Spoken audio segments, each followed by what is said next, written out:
छायाओं की दुनिया में जहां सियासत और साजिश मिलती है, कुछ कहानियां इतनी दिलचस्प होती हैं जितनी यहूदी ट्रंप शूटर की कहानी। जब सरकारी गलियारों में खुसफुस होती है, सवालों की बाढ़ आ जाती है। क्या राज है जो अमेरिकी सरकार बेताबी से छुपाने की कोशिश कर रही है? जरा सोचिए, एक हाई प्रोफाइल घटना, एक रिश्तों का जाल और एक नैरेटिव जो बस सही नहीं लगता। अगर वह कहानी जो आपको बताई गई है बस हिमखंड का एक छोटा सा हिस्सा है, अगर इसके नीचे एक और गहरा और पेचीदा सच छुपा हो, छुपी हुई साजिशों से लेकर व्यक्तित्व के कवर अप्स तक, हम परत दर परत उन राजों को खोल रहे हैं जो वे छुपा कर रखना चाहते हैं। शुरू करते हैं नाकाफी सुरक्षा उपायों के साथ। थॉमस मैथ्यू क्रुक शूटिंग घटना ने सामने लाई है एक सिलसिला चिंताजनक सुरक्षा चूक और ओवरसाइट इश्यूज का, जो कई लोगों को प्रोटोकॉल की प्रभावशीलता पर सवाल उठाने पर मजबूर करते हैं। जो हाई प्रोफाइल शख्सियत जैसे कि पूर्व राष्ट्रपति डोनाल्ड ट्रंप को सुरक्षा देने के लिए बनाए गए हैं। उस मनहूस दिन बटलर, पेंसिल्वेनिया में क्रुक्स ने कई सुरक्षा परतों को बाईपास किया, एक ऐसे ट्रैजिक परिणाम तक जो रोका जा सकता था। एक सबसे जाहिर सुरक्षा फेलियर यह था कि क्रुक्स को पोजीशन में आने से रोका नहीं जा सका, हालांकि उसे एक संदिग्ध किरदार के तौर पर पहले ही पहचान लिया गया था। रिपोर्ट्स के मुताबिक दोनों दर्शक और कानून प्रवर्तन क्रुक्स की मौजूदगी से वाकिफ थे शूटिंग से पहले। वहां तक कि क्रुक्स को इलाके का जायजा लेते हुए वीडियो रिकॉर्डिंग्स भी थीं, फिर भी कोई निर्णायक कार्रवाई नहीं ली गई खतरे को निष्क्रिय करने के लिए। यह गंभीर सवाल उठाता है स्थिति की समझ और सुरक्षा कर्मियों की प्रतिक्रिया क्षमता के बारे में जो ड्यूटी पर थे। सीक्रेट सर्विस, जो हाई प्रोफाइल व्यक्तियों की सुरक्षा की जिम्मेदार है, ने क्रुक्स को एक संदिग्ध किरदार के रूप में पहचान लिया था, मगर इस पहचान के बावजूद ट्रंप को मंच पर जाने दिया गया। इस फैसले को कड़ी आलोचना का निशाना बनाया गया क्योंकि इसने ट्रंप और दूसरों को गैर जरूरी जोखिम में डाल दिया। सीक्रेट सर्विस की निदेशक किम्बर्ली चील ने शुरुआत में दोष स्थानीय कानून प्रवर्तन पर डाला, जो इमारत को सुरक्षित कर रहे थे जहां क्रुक्स मौजूद था, लेकिन बाद में अपने इन टिप्पणियों को वापस ले लिया, जो भ्रम में इजाफा कर रहा था और अलग अलग सुरक्षा एजेंसियों के बीच स्पष्ट संचार और समन्वय की कमी को उजागर कर रहा था। सीक्रेट सर्विस के अंदर और सीक्रेट सर्विस और स्थानीय कानून प्रवर्तन के बीच संचार विफलताओं ने सुरक्षा चूकों में बड़ा किरदार अदा किया। एक यूनिफाइड कमांड स्ट्रक्चर और स्पष्ट संचार लाइनों की कमी के कारण क्रुक्स के खतरे के बारे में महत्वपूर्ण जानकारी प्रभावी ढंग से साझा या कार्रवाई नहीं की गई। यह संचार का ब्रेकडाउन खासकर चिंताजनक है क्योंकि इसमें एक पूर्व राष्ट्रपति की सुरक्षा शामिल थी। काउंटर स्नाइपर टीम के कार्य भी जांच के दायरे में हैं। क्रुक्स पर स्पष्ट दृष्टि होने के बावजूद उन्होंने तुरंत खतरे को निष्क्रिय नहीं किया। इस फैसले के पीछे का कारण अब तक अस्पष्ट है, लेकिन इससे अटकलों को जन्म मिला है कि क्या प्रक्रियागत या निर्णय संबंधी त्रुटियां थीं जो शूटिंग को रोकने में विफलता में योगदान करती हैं। क्रुक के पास एक रिमोट डिटोनेटर, विस्फोटक और ड्रोन का होना स्थिति को और अधिक जटिल बना देता है। क्रुक्स इन चीजों को रैली के आसपास बिना पकड़े हुए कैसे ले आया? यह स्क्रीनिंग और सर्विलांस प्रक्रियाओं में संभावित चूकों को दर्शाता है, जो ऐसे खतरनाक आइटम्स को सुरक्षित क्षेत्रों में लाने से रोकने के लिए बनाए गए हैं। इन सुरक्षा चूकों के प्रभाव दूरगामी हैं। यह न केवल वर्तमान सुरक्षा प्रोटोकॉल में कमजोरियों को उजागर करता है, बल्कि सीक्रेट सर्विस और अन्य कानून प्रवर्तन एजेंसियों की क्षमता पर भी सवाल उठाता है कि वे भविष्य में हाई प्रोफाइल व्यक्तियों की सुरक्षा कैसे करेंगी। सीक्रेट सर्विस की विश्वसनीयता को महत्वपूर्ण नुकसान पहुंचा है और एक व्यापक समीक्षा और ओवरहॉल की मांग उठ रही है एजेंसी की प्रक्रियाओं और प्रशिक्षण कार्यक्रमों के लिए। एफबीआई, होमलैंड सुरक्षा विभाग का निरीक्षक जनरल कार्यालय और कांग्रेस की ऑनगोइंग जांच का उद्देश्य इन सुरक्षा चूकों की जड़ तक पहुंचना और भविष्य में ऐसी घटनाओं को रोकने के लिए सुधारात्मक उपाय सुझाना है। गलत हुआ और ऐसे वाकयात को भविष्य में कैसे रोका जा सकता है? इन तहकीकात में विभिन्न पहलुओं पर ध्यान दिया जाएगा, जिनमें ऑपरेशनल सुरक्षा योजनाएं, मौजूदा एजेंट्स की संख्या, राज्य और स्थानीय संसाधनों का शामिल होना और सीक्रेट सर्विस को दी गई ट्रेनिंग और संसाधनों की पर्याप्तता शामिल है। सीक्रेट सर्विस की डायरेक्टर किम्बर्ली चीतल से इस्तीफे की मांग भी की जा रही है, जो इस घटना के निपटारे में कड़ी आलोचना का शिकार है। हालांकि उन्होंने इस्तीफा देने का कोई इरादा जाहिर नहीं किया, एजेंसी और उन पर दबाव बढ़ रहा है। ध्यान एजेंसी को मजबूत बनाने और यह सुनिश्चित करने पर होना चाहिए कि उसके पास अपने कर्तव्यों को निभाने के लिए सही संसाधन और प्रशिक्षण मौजूद हों। इस वक्त कोई भी चीज आग को भड़का सकती है और ये धारणाएं या समस्याएं एक पहले से ही नाजुक स्थिति को और बिगाड़ सकती हैं। इन सभी तहकीकातों को बारीकी से देखना जरूरी है। ईरान का हाथ इस फायरिंग में क्या हो सकता है और इस पर इतनी जोर से बात क्यों नहीं की जा रही जितनी की होनी चाहिए? ये सवाल उठाना बिल्कुल ठीक है।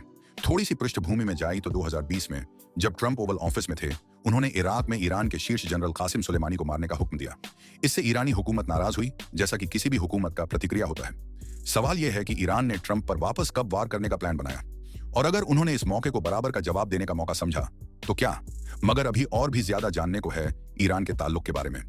बटलर फार्म शो ग्राउंड्स में पेंसिल्वेनिया में 13 जुलाई 2024 को फायरिंग ने कौम को झटका दिया, जब पूर्व राष्ट्रपति डोनाल्ड ट्रंप अपने समर्थकों से खिताब कर रहे थे और अचानक छत से गोलियां चलीं। शख्सियत जो शूटर के तौर पर सामने आई, उसका नाम थॉमस मैथ्यू क्रुक था, जिसने ट्रंप को जख्मी, एक समर्थक कोरी कंपराटर को कत्ल और 2 दूसरों को गंभीर जख्मी कर दिया, जब तक कि उसे एक स्नाइपर ने गिरा नहीं दिया। थॉमस मैथ्यू क्रुक कोई आम कातिल नहीं था। 20 साल का, अपने वालिदैन के साथ रहता था और एक कम मात्रा वाली नौकरी करता था। उसके पास एक एसोसिएट डिग्री थी और जो लोग उसे जानते थे उन्होंने उसे तन्हा मिजाज इंसान के तौर पर बयान किया। इसके बावजूद कि उसकी जिंदगी एक आम सी लगती थी, क्रूक ने इस अटैक की प्लानिंग चुप करके की थी। उसने नौकरी से छुट्टी ली, यह कहते हुए कि उसे कुछ काम है, और उसकी फैमिली ने उसे शूटिंग से पहले गुमशुदा और एक हथियार के साथ रिपोर्ट किया। अथॉरिटीज क्रूक की जिंदगी और उसके असबाब को जोड़ने की कोशिश कर रही हैं। इस केस का सबसे परेशान कून पहलू यह है कि क्रूक और ईरान के दरमियान कोई सीधा ताल्लुक नहीं मिला। ईरान ने शिद्दत से इस फायरिंग में अपना हाथ होने से इनकार किया, कहते हुए कि वह कानूनी रास्ता अपनाने की कोशिश कर रहे हैं ट्रंप को जनरल कासिम सुलेमानी के कत्ल पर इंसाफ के कटघरे में लाने के लिए। व्हाइट हाउस ने तस्दीक की कि ट्रंप की सुरक्षा बढ़ाई गई थी क्योंकि एक ईरानी प्लॉट का इंटेलिजेंस रिपोर्ट था, लेकिन कोई ठोस सबूत क्रूक को इस प्लॉट से नहीं जोड़ सका। तहकीकात में सुरक्षा विफलताओं का पता चला है जो सीक्रेट सर्विस और स्थानीय कानून प्रवर्तन की तरफ से हुई। रिपब्लिकन सीनेटर्स ने अपना गुस्सा जाहिर करते हुए सीक्रेट सर्विस डायरेक्टर किम्बर्ली चीतल को बदलने की मांग की है। डिपार्टमेंट ऑफ होमलैंड सिक्योरिटी और कांग्रेस ने उन सुरक्षा चूकों की तहकीकात शुरू की है जो क्रूक को एक AR funded semi automatic rifle के साथ छत पर पहुंचने की इजाजत दी। स्थानीय पुलिस अधिकारियों को बिल्डिंग के अंदर रखा गया था, मगर छत पर कोई नहीं था जो क्रूक को बिना देखे पोजीशन लेने दे। तहकीकात का एक सबसे हैरत अंगेज खुलासा क्रूक के फॉर राइट और व्हाइट सुप्रीमेसिस्ट ग्रुप्स से ताल्लुक है। जबकि वह प्रोफेशनल कातिल नहीं था, उसके अमल ने सवाल उठाए हैं कि वह अकेले काम कर रहा था या किसी बड़े साजिश का हिस्सा था जो ट्रंप को निशाना बना रही थी। यह भी सवाल उठाए गए हैं कि 10 दिनों में इस अटैक की प्लानिंग और अंजाम देने में शायद कोई मदद या बाहर का असर शामिल थे। क्रूक को फायरिंग से 1 घंटा पहले शख्सियत के तौर पर पहचाना गया था, एक रेंज फाइंडर और बैकपैक के साथ, मगर सीक्रेट सर्विस ने उसे नजर से खो दिया, जिससे यह ट्रैजिक वाकया पेश आया।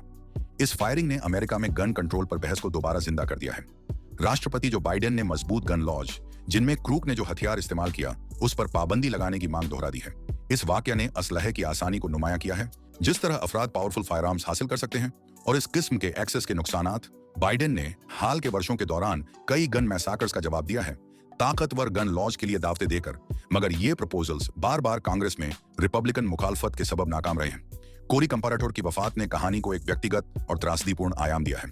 कंपाराटोर को अपने परिवार की हिफाजत करने पर हीरो कहा गया है। उसकी मौत ने समुदाय को शोक में डाल दिया है और राजनीतिक हिंसा के मानवीय नुकसान को उजागर किया है। कंपाराटोर के दोस्तों और परिवार वालों ने फ्रीपोर्ट में, जो कि एलागान नदी पर एक छोटा सा शहर है, एकत्र होकर उसे खिराज ए अकीदत पेश किया। अंतिम संस्कार की सेवाएं उसकी पुरानी बटलर काउंटी चर्च में रखी गईं, जहां उसे एक समर्पित पारिवारिक व्यक्ति और हीरो के तौर पर याद किया गया। जबकि जांच जारी है, पब्लिक को अब भी कई जवाब न मिलने वाले सवालों का सामना है। क्रूक्स ने अटैक प्लान करते वक्त कैसे छुपाए रखा? क्या कोई वार्निंग साइन मिस हो गई थी? फार राइट या व्हाइट सुप्रीमेसिस्ट ग्रुप्स का इस शूटिंग में क्या रोल था, अगर कोई था? और सबसे अहम, ऐसे वाकयात को रोकने के लिए क्या स्टेप्स उठाए जाएंगे? यह सच है कि यह सागा इतनी हकीकत से करीब है कि इस पर यकीन करना मुश्किल है, और यह बात समझना कि यह सब कुछ सुरक्षा एजेंट्स की देखरेख में हुआ, और वो भी टाइट सुरक्षा मापदंडों के बावजूद। कम से कम यह साबित हो गया है कि यह टाइट सिर्फ कागज पर है और आमतौर पर अमल में नहीं, खास तौर पर ट्रंप की हत्या की कोशिश के बाद। इस दौरान जब आप अब भी यह सब कुछ समझने की कोशिश कर रहे हैं, और यकीनन यह बहुत कुछ है प्रोसेस करने के लिए, जो कि एक नेटफ्लिक्स सीरीज या सिडनी शेल्डन की किताब द डूम्सडे कॉन्स्पिरेसी के लिए माकूल है।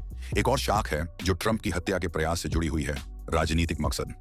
जी हाँ, आपने सही सुना, और यह एक बहुत बड़ा इम्कान हो सकता है।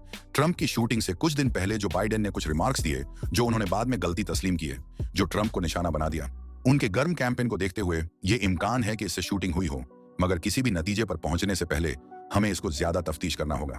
राजनीतिक मकसद। ट्रंप शूटर वाकया के पीछे के राजनीतिक मकसद कॉम्प्लेक्स और बहुत से पहलू रखते हैं, जो अमेरिकन पॉलिटिक्स के डीपली पोलराइज्ड नेचर को रिफ्लेक्ट करते हैं। इन मकसद को समझने के लिए हमें शूटिंग के वक्त के राजनीतिक माहौल का जायजा लेना होगा। ट्रंप अपनी प्रेसिडेंसी के दौरान एक बहुत ही विवादास्पद शख्सियत रहे हैं और अब भी हैं।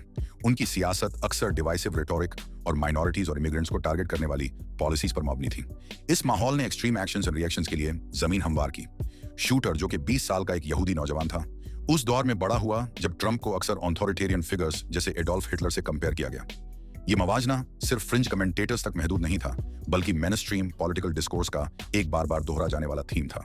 डेमोक्रेटिक लीडर्स और मीडिया आउटलेट्स अक्सर ट्रंप को फासिस्ट के तौर पर पेश करते थे, एक ऐसे खतरे जो डेमोक्रेसी के लिए खतरनाक था और जिसे हर हाल में रोका जाना चाहिए था।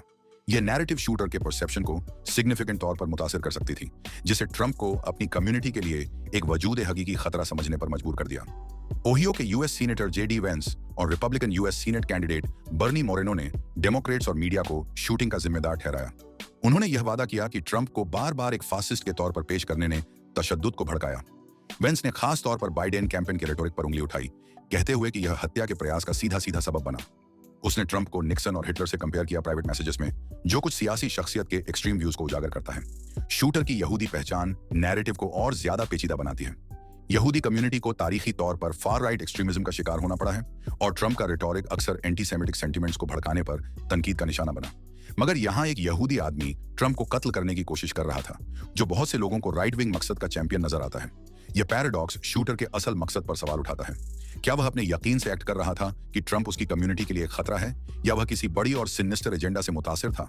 एक थ्योरी जो काफी ट्रैक्शन हासिल कर रही है वह है फॉल्स फ्लैग ऑपरेशन का इम्कान। फॉल्स फ्लैग ऑपरेशंस वह कोवर्ट एक्शंस हैं जो पब्लिक को धोखा देने के लिए डिजाइन किए जाते हैं कि वह दूसरी ग्रुप के द्वारा अंजाम दिए गए। इस केस में आइडिया यह है कि शूटिंग को ऑर्गेनाइज किया गया था ताकि ट्रंप और उसके सपोर्टर्स को बदनाम किया जा सके। इस थ्योरी को यह फैक्ट भी सपोर्ट करता है कि शूटर के मकसद अब तक क्लियर नहीं है और पॉलिटिकल फॉल आउट तेजी से और शिद्दत से आया है। मगर कॉन्क्रीट एविडेंस के बगैर यह सिर्फ एक थ्योरी ही है। शूटर के मोटिव्स को समझने में सोशल मीडिया का रोल नजरअंदाज नहीं किया जा सकता। प्लेटफॉर्म्स जैसे ट्विटर और फेसबुक को तनकीद का सामना है कि उन्होंने एक्सट्रीमिस्ट व्यूज और कॉन्स्पिरेसी थ्योरीज को फैलने दिया। शूटर की ऑनलाइन एक्टिविटी उनके मकसद पर रोशनी डाल सकती है। क्या वह ऑनलाइन कम्युनिटी से मुतासिर था जो ट्रंप को एक खतरे के तौर पर पेश करती थी? क्या उसने ऐसे लोगों से राब्ता रखा जो उसके नजरियात से मुताफिक थे? यह सवालात अब भी जवाब तलाश रहे हैं, जो वाकया के गिर्द मिस्ट्री को और गहरा करते हैं। हुकूमत का शूटिंग पर जवाब काफी खामोश रहा है। कोई ऑफिशियल स्टेटमेंट नहीं दिया गया जो शूटर के मकसद या वाकया के सियासी इंप्लीकेशंस को एड्रेस करते। जो बाइडेन के एड्रेस के सिवा जो वाकया के चंद घंटों बाद दिया गया, यह खामोशी स्पेकुलेशन को हवा दे रही है कि शायद कुछ ऐसा है जो वह छुपा रहे हैं। क्या यह हो सकता है कि हुकूमत को किसी बड़ी साजिश का पता हो, मगर वह फर्दर अनअरेस्ट से बचने के लिए उसको पब्लिक नहीं कर रहे हैं? शूटिंग के सियासी फॉलआउट काफी सिग्निफिकेंट रहे हैं। रिपब्लिकन्स ने इस वाकया का इस्तेमाल डेमोक्रेट्स और मीडिया पर हमला करने के लिए किया, उनको तशद्दुद को भड़काने का जिम्मेदार ठहराया। यह ब्लेम गेम सिर्फ सियासी डिवाइड को और गहरा कर रही है, जो कॉमन ग्राउंड तलाश करना और मुश्किल बना रही है। शूटर के उद्देश्यों को अब तक स्पष्ट नहीं किया गया है और यह एक राजनीतिक मुद्दा बन गया है, जहां हर पक्ष इस घटना को अपने एजेंडे को बढ़ावा देने के लिए उपयोग कर रहा है। ट्रंप की तुलना हिटलर से सिर्फ एक भाषण शैली नहीं है, इसके वास्तविक दुनिया में भी परिणाम है। ट्रंप को फांसीवादी के रूप में चित्रित करके उनके विरोधियों ने एक ऐसा नैरेटिव तैयार किया है जो अतिवादी कार्यों को जायज ठहराता है। शूटर इस नैरेटिव से प्रभावित होकर शायद खुद को एक नायक मानता था जो दूसरे होलोकॉस्ट को रोकने की कोशिश कर रहा था। यह धारणा चाहे कितनी भी गलत क्यों ना हो, राजनीतिक बयानबाजी की खतरनाक शक्ति को उजागर करती है। कुल मिलाकर यहूदी ट्रंप शूटर घटना के पीछे के राजनीतिक उद्देश्य अमेरिकी राजनीति की ध्रुवीकृत प्रकृति से गहरे जुड़े हुए हैं। तीव्र राजनीतिक माहौल, सोशल मीडिया की भूमिका और एक फॉल्स फ्लैग ऑपरेशन की संभावना सब मिलकर इस मामले की जटिलता में योगदान देते हैं।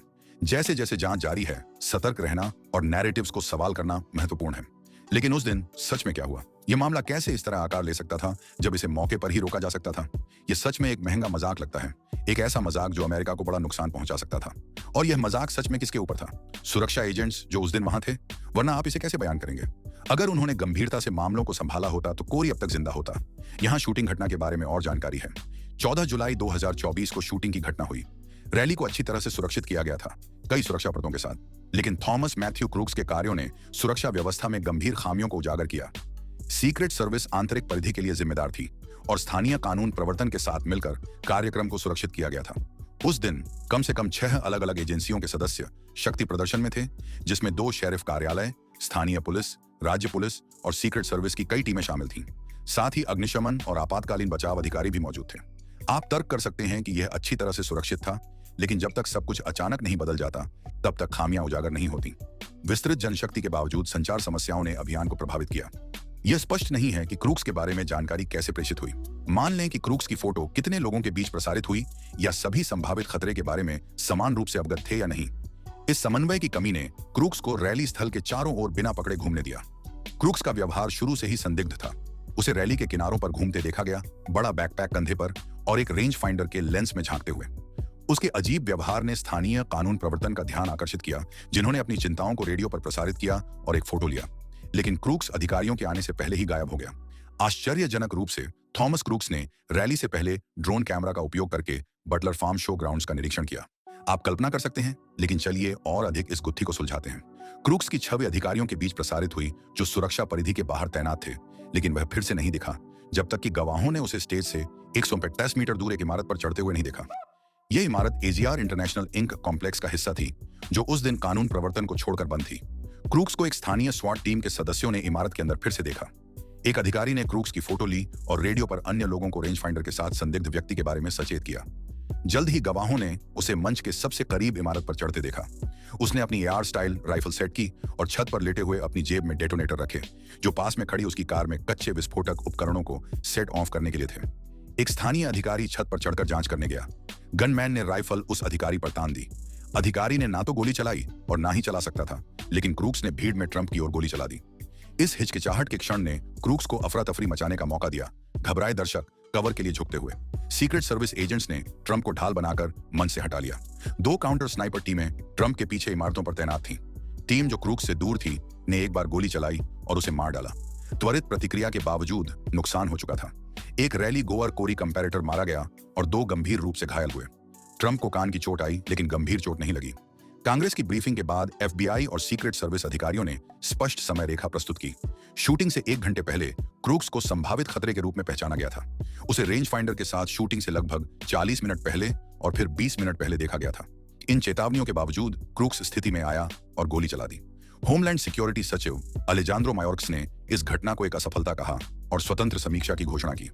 हाउस ओवरसाइट कमेटी के रिपब्लिकन ने सीक्रेट सर्विस के निदेशक किम चीट को सम्मन किया और हाउस स्पीकर माइक जॉनसन ने जांच के लिए एक टास्क फोर्स गठित किया।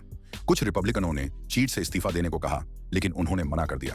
घटना के बाद ट्रंप, राष्ट्रपति जो बाइडेन और स्वतंत्र राष्ट्रपति पद के उम्मीदवार रॉबर्ट एफ कैनेडी जूनियर के लिए सुरक्षा बढ़ा दी गई है। राष्ट्रपति बाइडेन ने शूटिंग और होमलैंड सिक्योरिटी विभाग के महानिरीक्षक द्वारा सीक्रेट सर्विस की घटना को संभालने की जांच के लिए स्वतंत्र समीक्षा का आदेश दिया है। जांच एक विशाल कार्य है। विशेष एजेंट, राष्ट्रपति सुरक्षा टीमें और काउंटर असॉल्ट और काउंटर स्नाइपर टीमें उस दिन मौजूद थीं। लगभग 50 अग्निशामक और आपातकालीन कर्मी भी थे। साथ ही बटलर टाउनशिप पुलिस के दर्जनों अधिकारी, बीवर काउंटी और बटलर काउंटी के डिप्टी और पेंसिल्वेनिया राज्य पुलिस के सैनिक भी थे। थॉमस मैथ्यू क्रूक्स के बैकग्राउंड को समझना जरूरी है।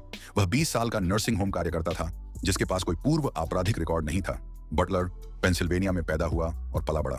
क्रूक्स को जानने वाले उसे एक शांत और मामूली व्यक्ति के रूप में वर्णित करते हैं।